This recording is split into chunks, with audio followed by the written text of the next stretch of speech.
Welcome back to Davidson Handyman. This is part 2 of how to change the brakes and rotors on a 2016 Toyota Sienna Limited Minivan. In this video, we're going to be covering the rear rotors and brakes. You can check out part 1 if you want to see how the front process goes. So the rear, I will tell you, they are much easier, especially if you're not replacing the shoes for the emergency brake. In this video, we are not going to be covering the shoes. We're just going to be replacing the brake pads and rotors. So before we get started, you want to make sure you have all the necessary equipment. You need your car jack. You need your new rotor. You need your brake pads. You'll need a C-clamp, or if you have a special fancy piston compression kit, you can use that. You'll need brake grease, a flathead screwdriver. I'm using an impact driver with a 21 millimeter socket on it for the lug nuts, but you can use your tire iron. I have a grease gun to grease the caliper bolts. You can wear gloves, but apparently that's not going to do me any good. A dead blow hammer in case you need to encourage the rotor to come off. I have here some anti-seize. So I put this on the bolts to make sure that they don't stick together and they'll come out easy if I have to do this process again. I have a work light, a socket wrench with a 14 millimeter socket on it. The 14 millimeter is for your brake caliper bolts, and a 17 millimeter socket head for your rotor bracket bolts. So you'll need both of those. I also have a torque wrench for torquing the lug nuts back on the tire when we put the tire back on the car. The spec for torque settings for this vehicle are 76 foot-pounds or 103 newtons. So that's what we're going to use to make sure that we have the proper torque settings. And then this is my pile of tools that I hope I don't have to use. A crescent wrench just means I can't get into the areas I want with the more efficient tools that I have, so I have to go and probably rake one of my knuckles across something sharp using this. And a breaker bar. Sometimes the rotor bracket can be a little bit stuck. So I have a breaker bar with a 17 millimeter impact socket head on it as well. I don't believe I'm going to need those for the rear. I did need it for the front. But the rear doesn't get as much, I guess, use because it's only responsible for about 30% of the braking. So anyway, once you have these tools laid out and set up, we are going to loosen the lug nuts. So you don't want to jack up the car until you loosen the lug nuts because the tire needs to be on the ground so it doesn't move on you. You could put the emergency brake on, which would prevent the tire from spinning, but this is just a good habit to get into. Loosen the lug nuts first, and then jack the car up. So we're going to do that, and I will be back with you for the next step once that's done. Okay, so I covered this in the first video in part 1, but when you're jacking up your car, you want to make sure, in this car in particular, you have arrows on the side, and underneath you have a metal frame. And you want to make sure the jack is only on the metal part and not touching the side of your door panel here, because if you jack it up onto this is going to crack, because this is just plastic, and that will not support the weight of the vehicle when you jack it up. So just save yourself the accident of cracking your panel here. Make sure the jack you're using is on the metal. And also, you only want to jack the wheel up a couple inches, only as high as you absolutely have to get the wheel off. So those are some things to consider when you're jacking up the car and getting ready to take the wheel off. So we already loosened all of this, so I'll go back and take these off.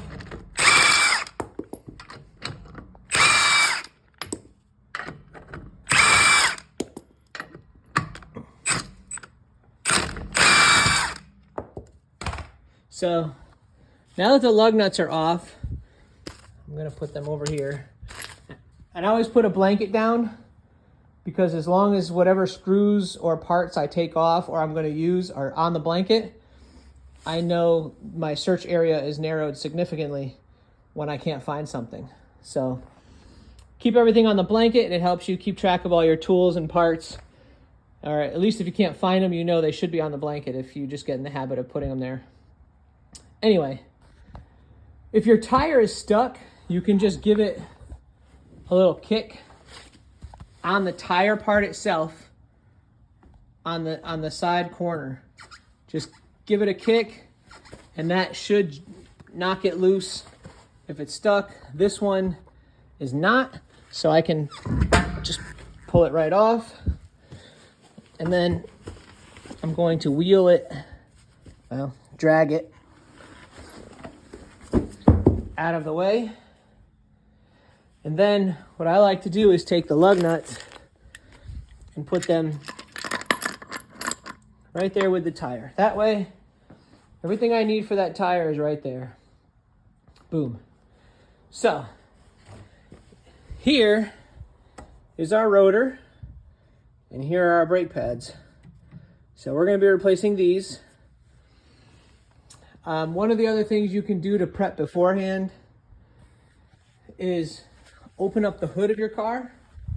Let's go here and find the brake fluid reservoir. In this car, it's right here. It'll be underneath this little panel. And to pop this panel, you can push the little tabs under here and it'll pop right up. And then there's a rubber cap, and this just pushes on and off. There's no screw or anything like that. So just pull that, open it, and then I leave the parts right here, right on the dash. So this is going to allow the pressure to escape as we compress the piston during the brake changing process. So there are valves and pressure reliefs and all that stuff in the system, but I've always done it this way and I've never had any problems. So whatever, there you go.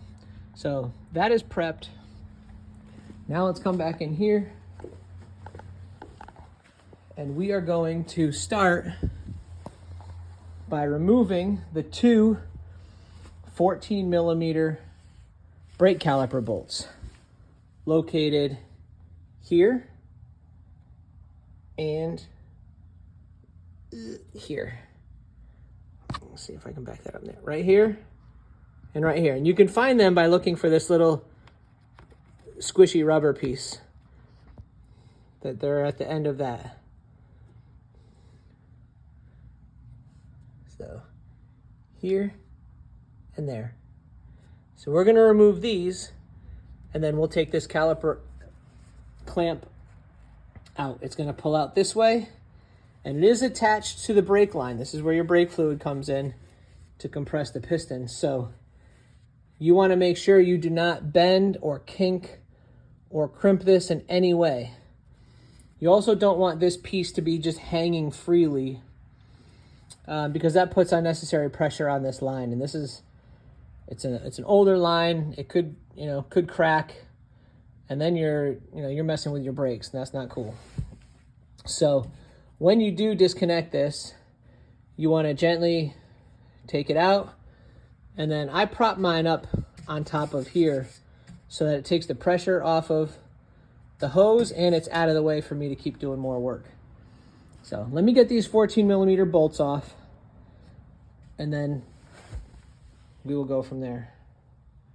Stay tuned. Okay, so the bolts are removed and I use my socket wrench, and for these bolts, you're taking them off, turning the handle clockwise.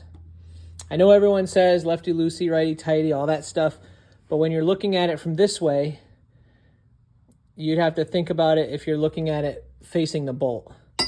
So these can sometimes get stuck and it makes it hard to figure out if you're turning it the right way or not.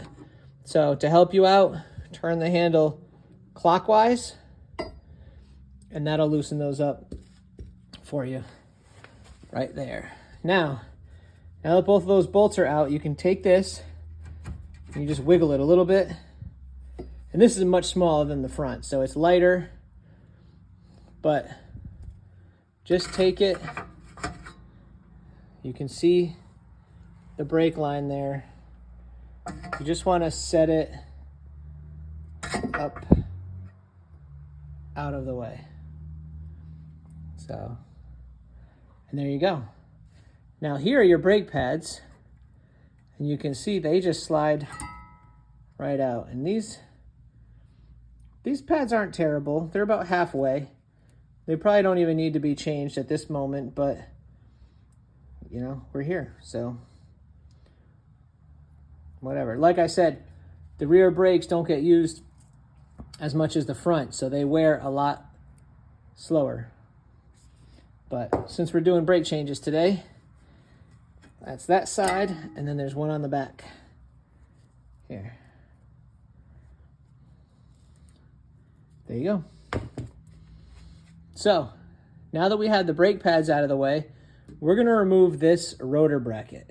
And this, there are two 17mm bolts in the back here and here. Let me get the work light. Let's see if I can show you. All right.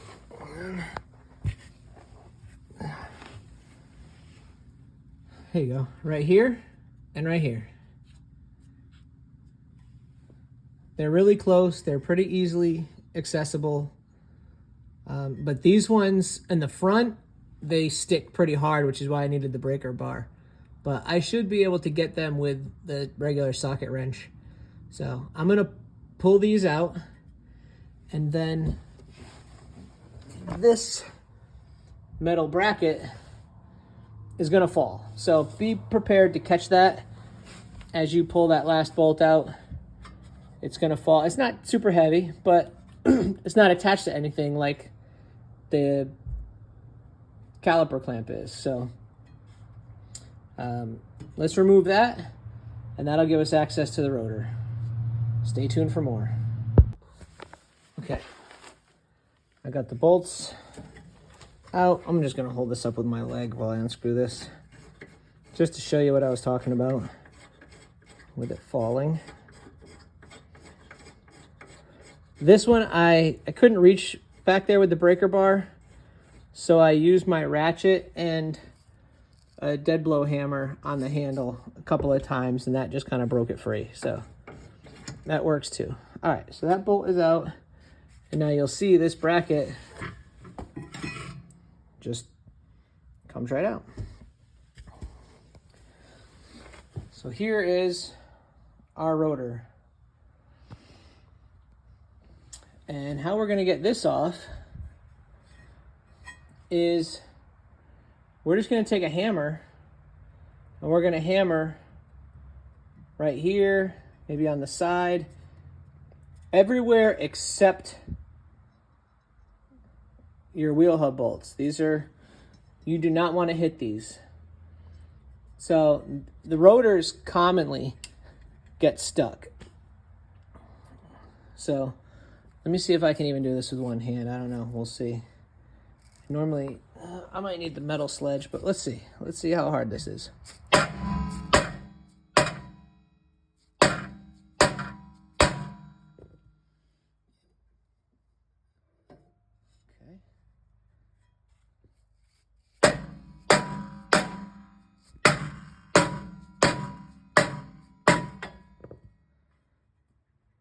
No, this is going to require a little more power. So the dead blow hammer is not enough to break this free. So I'm going to get the 10-pound sledge, and I'm going to try this again. I'm going to hit right on these edges just to kind of break it free, and then it should slide right off. So stay tuned. Let me get the sledge, and we'll get it going. Yep. You can see the gun smoke from the aftermath of the destruction that this bad boy did. Now, That's just the rust dust. Ugh, made it rhyme. So yeah, when you hit this, it's just gonna break apart all the junk that was keeping it tied together, which is crazy. But I gave it a couple of hits on the very edge, far away from the wheel hub bolts, and then you can just wiggle it straight off. That's your old rotor. These are your brake shoes. This is a completely different video, a completely different process. They're not terribly hard to replace. If you're replacing your brake shoes, then I've gotten you up to the point where you can now access them, and you'll disconnect the springs, rotate this until it goes into the slot, and then that'll pull through, then those come right out. But that's a completely different video. You'll have to stay tuned for that one. But this is just the rotor. So now we're ready to install our new rotor. So let's just grab that guy.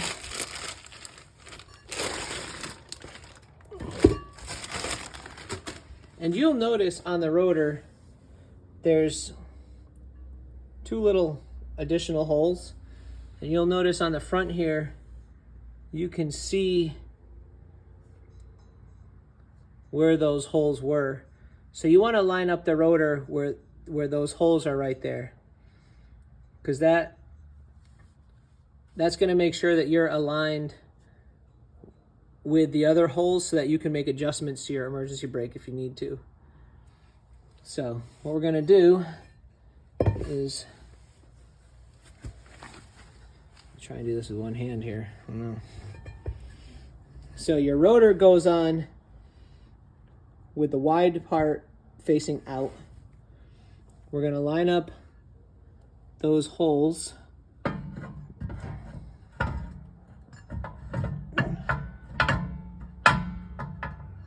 I might need two hands for this, I don't know.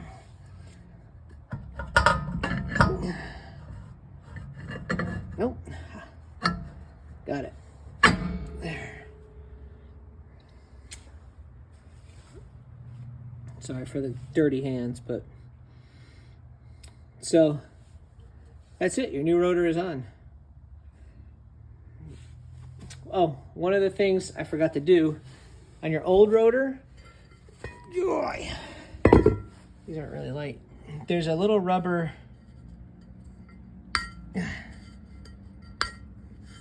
cover in here, and you can use a screwdriver, or if you can get it just right, you can get it with your hands like that.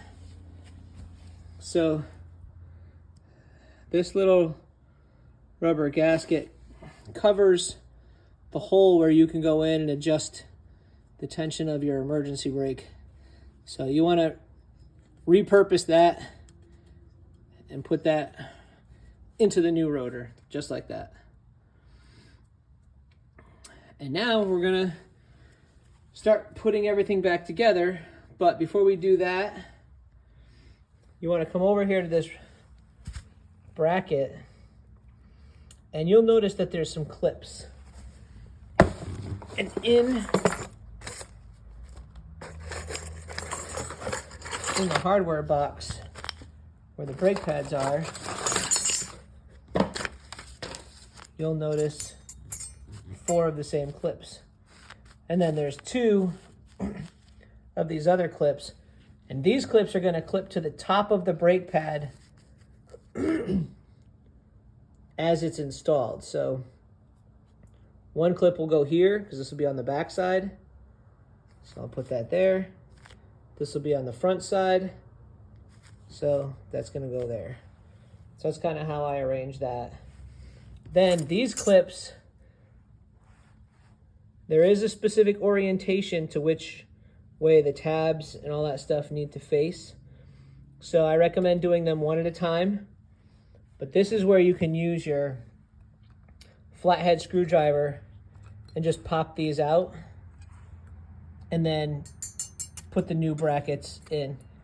And there's 4 of them, one here, and then one here and one here. And these just kind of help hold your brake pads in. They're kind of spring-loaded holders that hold your brake pads in. So they're pretty cool. And then I like to pull these bolts out. These just twist and pull out. And I'll add some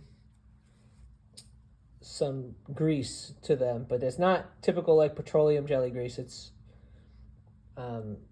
grease specifically for these caliper bolts. So I'm going to grease these, and then you push them back in and twist it. They come right out of the boot. There's no screw or anything. You just twist and pull. They slide right out. But these are supposed to compress. This does. It's pretty good. Sometimes they stick. This one isn't compressing as much. So I like to put some grease on these. I'm going to replace this hardware, put some grease on these, and then we'll get this reinstalled over the rotor with our 17mm bolts. I also like, at this point, to use the anti-seize and anti-seize my rotor bracket bolts and my brake caliper bolts. Just a little coat of this anti-seize around the threads and the inside of the flange here, all the way around. It works great. So I'm going to do all that prep work, and then I'll come back and we'll do the install. Stay tuned for more. So just to show you, I did pull one of the bolts out, and it just comes right out of that boot, and I put some grease on it. But do these one at a time, because there is a specific orientation to these as far as placement and location goes. So this one has a little black band on it. So that needs to go in this location. If you swap them around, that could cause problems for you. So keep them in the same orientation. You can see I added some grease. I'm just going to rub that around and insert it back in and pull this one out and do the same to that one. So I wanted to just quickly show you that, what it looks like, and make sure that you keep track of the orientation of these by just doing them one at a time. So take it out, grease it, put it back in. You don't really have to grease this if you don't want to. It's an extra step that I like to do since I'm here, but it's not really critical. So, okay, well, let me get this wrapped up and we'll keep going. Okay, we're back. So I've done all the prep work. I greased these 2 bolts. You can see the new hardware. And there is a pattern. You can kind of see how similar it is, top and bottom. So got the new hardware on there. And then I have my bolts. Once I put the anti-seize on them and they're going to be going in, I move them off of the mat to where they're going to go. But this is what the bolt looks like with the anti-seize on it. So it's just nice, little thin coating. And that's just going to prevent it from rusting into the spot and sticking on you next time. So what we're going to do is we want to make sure that our bracket is in the right orientation. So these 2 spots right here is where our brake caliper is going to screw back into. Those we want facing away from us. And then these 2 holes is where our 17mm bolts are going to go through. So we're going to, let me try and figure out how to do this with one hand. So we're going to come back here, and you can see the brackets, kind of. There they are. So you can see the brackets right here and here. And our rotor bracket is going to go right on the inside of those. See that? And then I'm going to have to put the camera down And I'm gonna get the 17 millimeter bolts and I'm gonna feed them right through the back there. And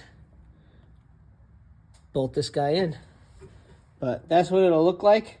And you also want to make sure none of these metal tabs are actually hitting the rotor. They will be very, very close, but as long as they're not pushed too far or bent, if they're seated in the right spot, you're good. But if they're hitting the rotor, they're going to make a terrible screeching noise when you're driving, and that's not going to be good. So this is what it's going to look like. I'm going to get these bolts in, and then I'll be back with you. So this is what it should look like when they're screwed back in. You got your bracket on the inside of these. Nice and tight. I'm going to tighten them down with the socket wrench, but I wanted you to see that. And these, where your brake caliper bolts into, these are your 14 millimeters. These should be nice and squishy now. And you're going to need that when you put them back on, because you need all the space you can get to get that thing around there. So once those 17 millimeter bolts are tightened and your rotor bracket is on, we're going to get the brake pads ready. And I already put the metal, these particular pads come with the metal tabs, and you only have the metal tab on the top, and the flat part of that goes on the brake pad side, like that. So this will be the back pad, and you'll see the curvature of the pad follows the curvature of the rotor. So that's how you know which orientation these should be. So this will go in the back like that. And then this one that's going in the front, obviously you want the brake pad facing the rotor, and the curvature, see the curvature along the back? It's nice and round. That should line up with the curvature of the rotor. And then they're gonna go into these slots right there when I'm not dropping them all over the place. But I am going to put some grease. This is where the brake grease comes in. So what we're gonna do is on the backs of the pads, this is where the clamp is gonna be, and this is where the piston is gonna push. So we want brake grease on those parts. So what I'm gonna do is just apply a little bit of brake grease. I have some. The auto store will sell you packs of this for 2 or 3 times the amount you could buy this huge tube for. So just go to Walmart or somewhere that has discount prices and buy yourself a tube of brake grease. Save yourself some money there. So just a little bit of grease just on the backs. You don't ever want the grease touching the pads or the rotors, because that's where you need friction to help you stop. So I'm just gonna spread this grease around here, just a thin layer, nothing too crazy. I'm gonna get this top bracket on the sides so that it slides into the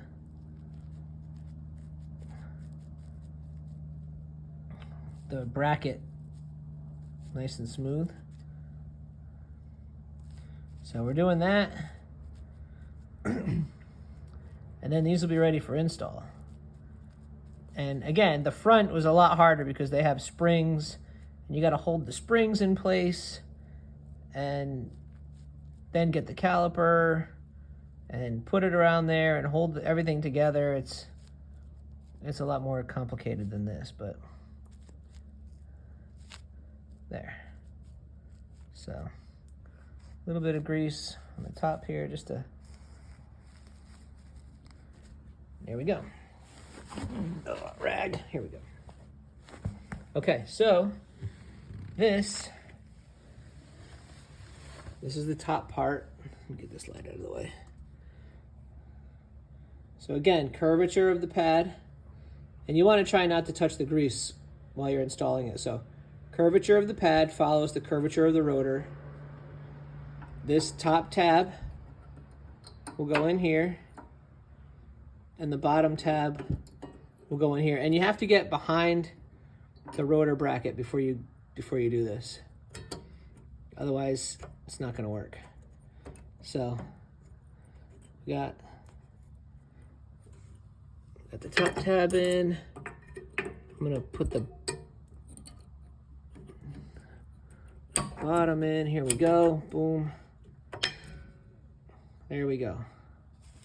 You heard that click. And I had to push a little bit of the grease. So what I'm going to do is just kind of smooth that back out, because our clamp's going to go there. And there we go. That's installed. You see that nice thick pad on the rotor. So for the back one, I need to see the openings of the bracket. So I'm going to stop the video. I'm going to get the back one installed, and then we'll talk about the next step of compressing the piston so that we can get it back around the brakes and into place. So I will be right back. Okay, so I got the rear pad in place. Everything is in the proper orientation. Everything fit nicely, and we're good there. And then what we're gonna do is we take this caliper, and you can see I already set up the C-clamp for it. You put the fixed part on the piston. This is the piston, but you don't want anything to fall, so you gotta make sure you're keeping everything stable. But this piston is what's gonna compress in. And then on the back, you can see you want this on the flat metal part. You don't wanna put it on the bolt or on the hose line or anything, because as you turn this, it's gonna squeeze this together and you don't wanna damage anything. So as I turn this, this piston is going to compress all the way in and flat, and that's what we want. And when we're doing that, it's pushing the brake fluid back up through the line into the system, which is causing pressure. And that's exactly why we opened the lid of the brake fluid reservoir, because it allows that pressure to escape if it builds up too much. So I need two hands for this part because I need to hold this upright, but I'm just going to hold this, and I'm going to crank the C-clamp slowly. You're going to watch the piston slowly compress in, and then when it's completely flat, you can take the C-clamp off, and we'll be good to go and get it in place. So keep watching. It gets better from here. All right, so you can see here, the piston is completely compressed. Got the maximum opening to get around these brake pads that are nice and fresh. So we're ready to install this. So to install it, you want to make sure that your brake line is nice and straight. There's nothing kinked. Everything is good. The piston goes in the back, and the front of it goes on the front of the pads. So we're going to install it just like that. The back of this goes to the back of these bolts, and this is where we're going to feed our 14mm bolts to hold that in place on the top and bottom right there. Right here and right here. So I'm going to take another break, get these bolts in, and then we're on the home stretch. Stay tuned for more.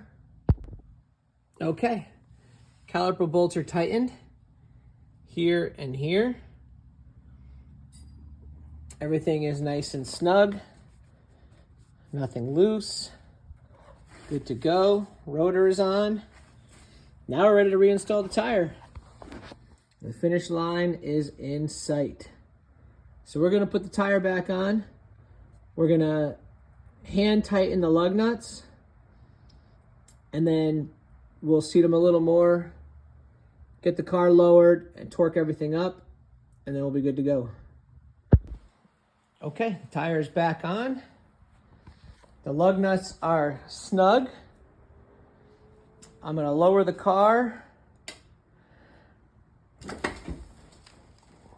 gently. And now that the car is on the ground, I'm gonna grab my torque wrench with my 21 millimeter socket and torque these lug nuts down to 76 foot-pounds. And then once that's done, we'll put the cap back on our brake fluid reservoir. The level is gonna be high because we pushed all the fluid back in. But we'll put the cap back on the brake fluid reservoir, start the car, and then run the fluid through the brake system and go from there. Okay, everything is torqued. So now we want to come over here. We want to look at our fluid, and you can see the max line is here and the fluid's a little bit higher, but that's only because we pushed it all back up through the system. So I'm going to put the cap back on.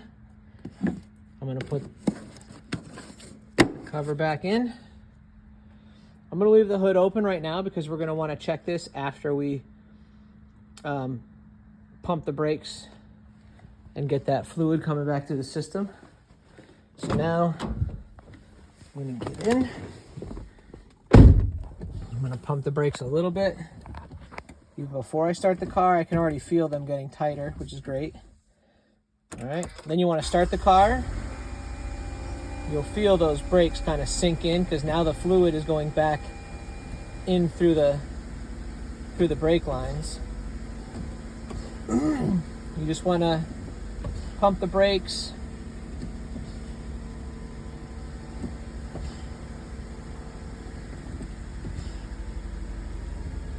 I don't know, 10, 15 times. That's what I do. I don't know what the standard is. But you'll start feeling it get more and more stiff on the brake pedal. Okay. So that's good. Then we'll come back out here. Let's check the reservoir.